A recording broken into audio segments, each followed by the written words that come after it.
Okay, so I want you to imagine the scene. It's the coldest morning of the winter. We're at Maple Hollow Elementary. Oh, you know those mornings where the air just hurts your face. Exactly. It feels physical. Mm. The source material paints this incredible picture frost all over the windows. The playground is just sparkling.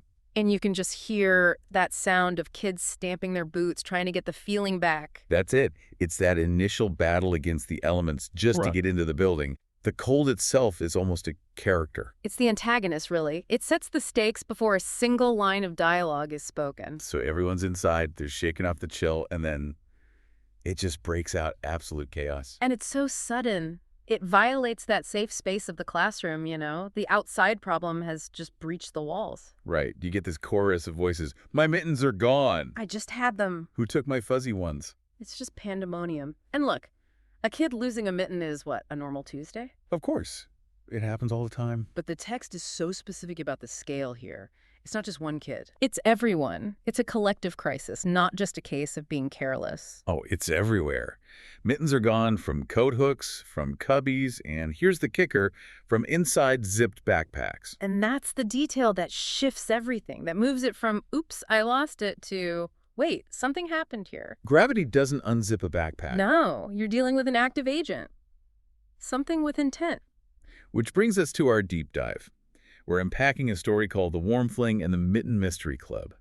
And it sounds cute, but what we're really looking at is a profound lesson on empathy and resource distribution. All disguised as a classroom detective story. It's really a masterclass in restorative justice, just, with 6-year-olds. So what I love is how fast the kids mobilize. They don't wait for a teacher. They just organize. They do. And you get this little detective team forming. First up is Max. Max is the one who frames it, right? He stands up and actually declares this is a mitten mystery. He names the problem, which is so important in a crisis. It stops the panic and gives it a label. It anchors the whole situation. Then you have Mia. Mia's the strategist. She's the one who says, we need detectives. She realizes a special problem needs a specialized team. It's a huge shift from being victims to being investigators. Absolutely. But my favorite has to be Harper. Harper the innovator. Every team needs a tech person, right? Harper grabs a paper towel tube and holds it up like a telescope. To us, it's trash. But in that context, it's tool creation. She's adapting the environment to the mission. And with that tube in hand, she makes it official. Welcome to the Mittens Mystery Club. I love that formality. It's not just kids looking for stuff anymore. They're a club. They have a mandate. It's a social contract. We're in this together. So the investigation begins, and the clues are, like, straight out of a classic mystery, just adapted for kindergarten. Which makes sense. They're all sensory clues. It's about what you can see, touch, and hear. Clue number 1. A trail of glittery fuzz near the reading rug. Glittery fuzz. That's such a brilliant detail. Fuzz is organic, maybe an animal, but glittery. That's magical Yeah. or artificial. It tells you right away this isn't a normal thief. It introduces that supernatural element from the very beginning. Then clue 2. Tiny, snowy footprints by the sink. Okay, so they're inside. Snowy footprints inside mean the outside world, that cold, has physically come into the room. It connects the crime scene right back to that freezing morning. Exactly. And then there's the final clue. The sound. A soft sniff-sniff coming from the art closet. And that sound changes everything. A growl is a threat, a laugh is mockery, but a sniff. It's vulnerable. It's the sound of crying or a runny nose from the cold. It signals distress, not aggression. It lowers the threat level before they even open the door. So they have the clues. They follow the trail to the art closet. The tension is building. They slowly open the door. And this is where the story just flips genres. They're expecting a monster or a prankster. But instead, the source just describes a pile of mittens, not a hoard, not a stash. No, the arrangement is important, and right in the middle of this pile is the creature. The Warmthling. Let's break down this description because it's doing so much work. It's the tiniest shivery creature they'd ever seen. Made of snow and cotton candy. That combination, cold and sweet, Yeah. soft, but literally made of winter. It's a paradox. And it has button eyes, which triggers that, that caretaking response in us. It's designed to be empathetic. And it's wearing a scarf that's 2 sizes too big. Oh, that detail just...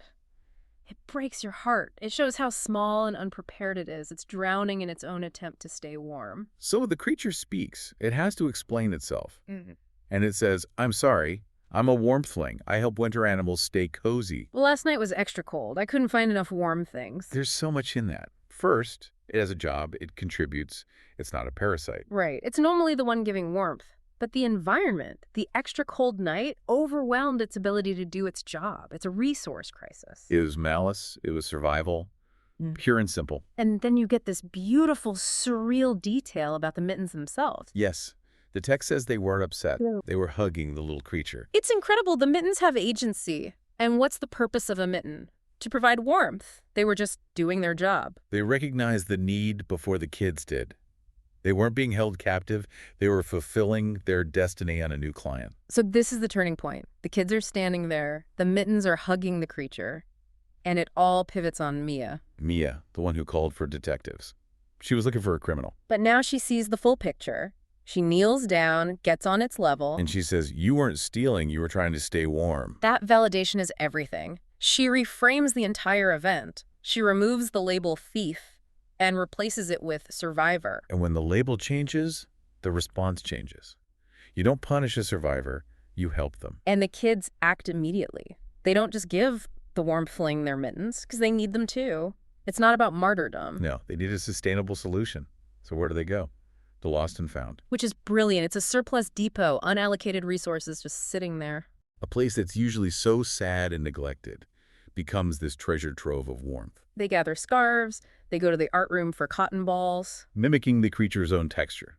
They're building a habitat designed for it. And they build it a tiny blanket fort. A fort, in childhood language, that's a sanctuary. It's the ultimate sign of safety and welcome. They're treating it like one of their own. And the result is, the text says it was wrapped up like a marshmallow in a snowstorm. That's just perfect imagery. And the creature starts to glow. Softly and happily. Its physical state reflects its emotional state. The shivering stops. And it whispers, thank you. Because of you, winter will be kinder today. Winter will be kinder. What a line. It suggests that kindness isn't just a feeling. It can actually change the physical reality of a harsh season. So problem solved. The creature is safe. Yeah. And then the magic really kicks in. The order is restored.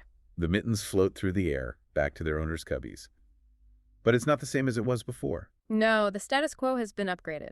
Because when the kids put their mittens on, the text says they were warmer than they had ever felt before. It's the physical manifestation of their kindness. The warmth they gave out was returned to them, literally. It's not a zero-sum game.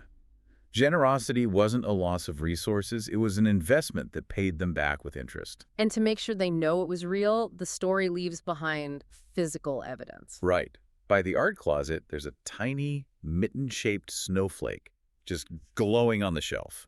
Proof. A little token of gratitude, but also a permanent reminder of the choice they made. So if we zoom out, what are the big takeaways here? I think there are three. First is just empathy as an investigative tool. Understanding the why. Exactly. The fact is, the Warmthling took the mittens, but the why changes everything.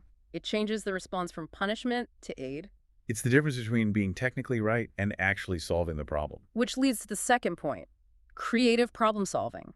But the solution wasn't magic, it was practical. Using the lost and found, using art supplies. They redistributed surplus, they repurposed materials they already had. It's a lesson in resourcefulness. And the third takeaway. The moral is spelled out pretty clearly.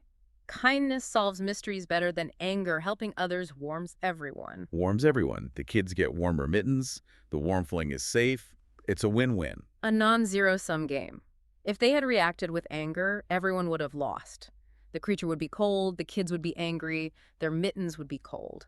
Kindness was simply the most efficient solution. It was. So, to quickly recap, we started with a crime scene at Maple Hollow Elementary. We followed the Mitten Mystery Club as they used sensory clues to track down their suspect. A suspect who turned out to be a Warmthling, a creature just trying to survive the cold.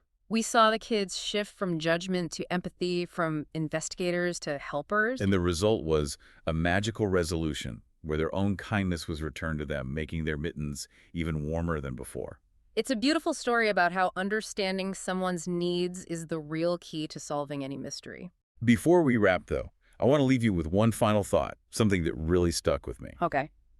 The Warmthling said its job was to help winter animals stay cozy.